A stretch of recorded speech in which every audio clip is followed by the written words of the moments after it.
ready for another edition of Warpaint TV? Brought to you by Cotman Transmission, Olathe, Kansas, 913-768-1555.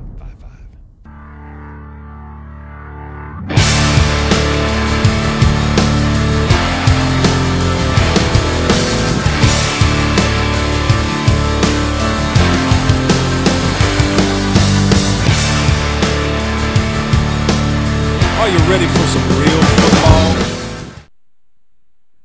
Welcome back to Warpaint TV here at warpaintillustrated.com. Once again, I'm Shane Williams with Warpaint TV here with Chiefs insider Nick Athan. Nick, it's Thanksgiving. We have a lot to be thankful for. The Chiefs are one game in first place. Last year at this time, we were 3-7. Now, there's a lot to Chiefs fans we have to be thankful for. You know, we have a one-game lead. There's 6 games left.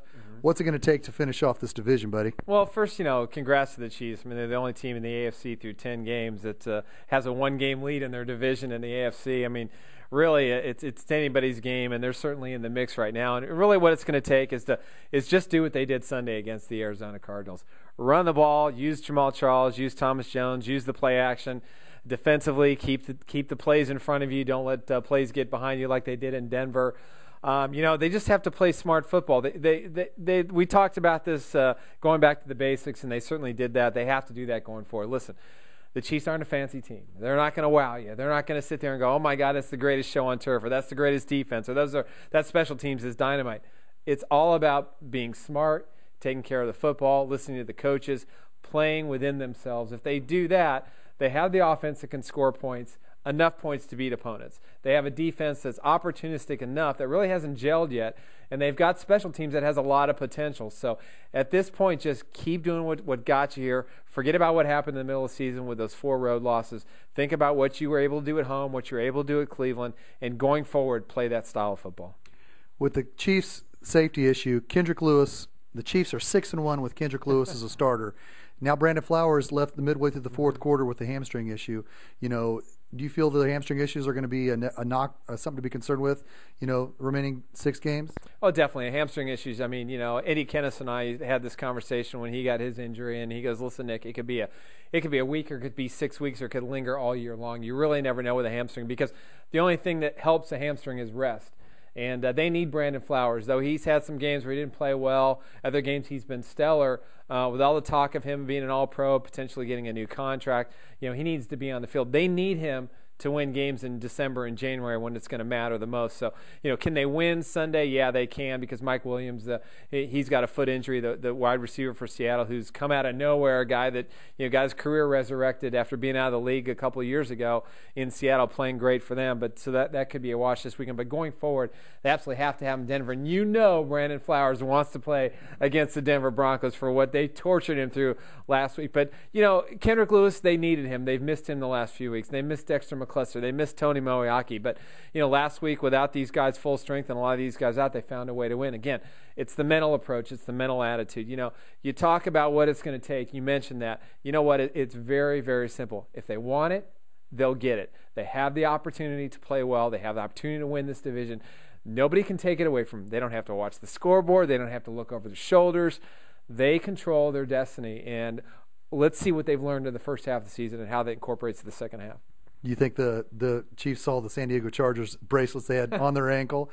The San Diego Chargers had written down on their ankle bracelets, "This is our division." Right. What do you think the Chiefs think of that? Well, I think the Chargers can say that. I mean, they've won 5 divisions out of the last 5 titles, AFC West titles out of the last 6 years. I mean, they're their team to beat. They've always been the team to beat. 2-5 didn't matter. You knew that they were eventually going to come back. They're doing it with mirrors too. Phillip Rivers is carrying this football team. They're not running the ball particularly well. They've got Antonio Gates out, Vincent Jackson's out. They're going to be playing Sunday night against the Indianapolis Colts. That's going to be their toughest game the rest of the way outside of the home game against the Chiefs in 3 weeks. So, again, hey, Chargers, the Chiefs have to beat the Chargers in the division. That's it. That's all the talk. There's only 2 teams left. The Raiders are done. The Broncos are done.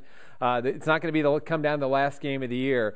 Really, it's going to be determined what happens in the next 4 games. We'll be right back after a brief message from Cotman Transmission. My experience at Cotman was phenomenal. They worked on my car while I waited. I was in and out in less maybe like 30 minutes. When you're dealing with your car, you drive it every day. You need someone that you can trust to work on it. It's a good experience. I'm a Cotman customer for life. I trust Cotman. He's my Cotman man, and he keeps me rolling along.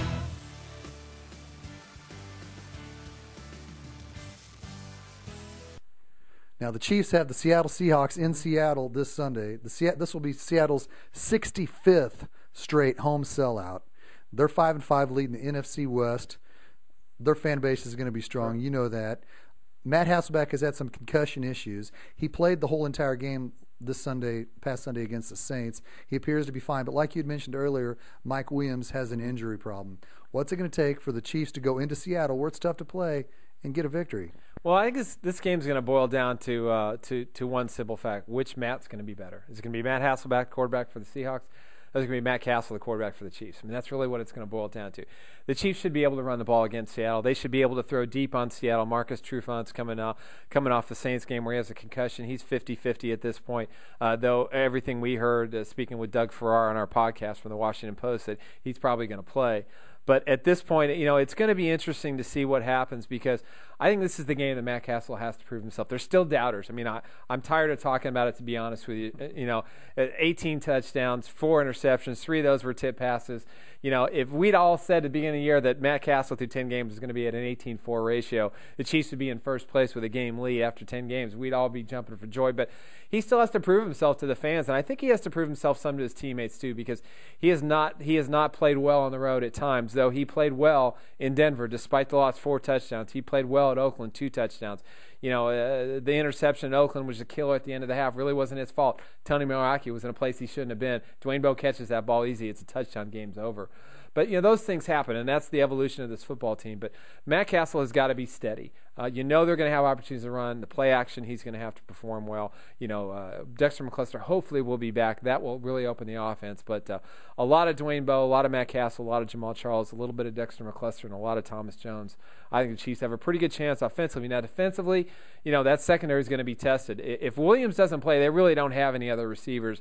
The Chiefs they can blitz all day long, and they're going to have to. Derek Johnson, we're going to have to see blitz. Javier Arenas, who may have to play corner for Brandon Flowers, is going to have to blitz. Eric Berry's going to have to play big, but the linebackers are going to be critical in this game.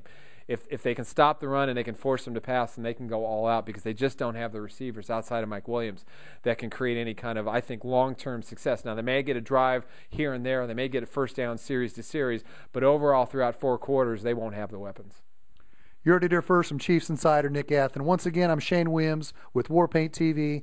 For Justin Olson, Clayton Windler, and the entire staff at WarpaintIllustrated.com, happy holidays. Don't miss another edition of Warpaint Illustrated, the magazine. To get your subscription today, call 888-979-0979. That's 888-979-0979, or check out WarpaintIllustrated.com.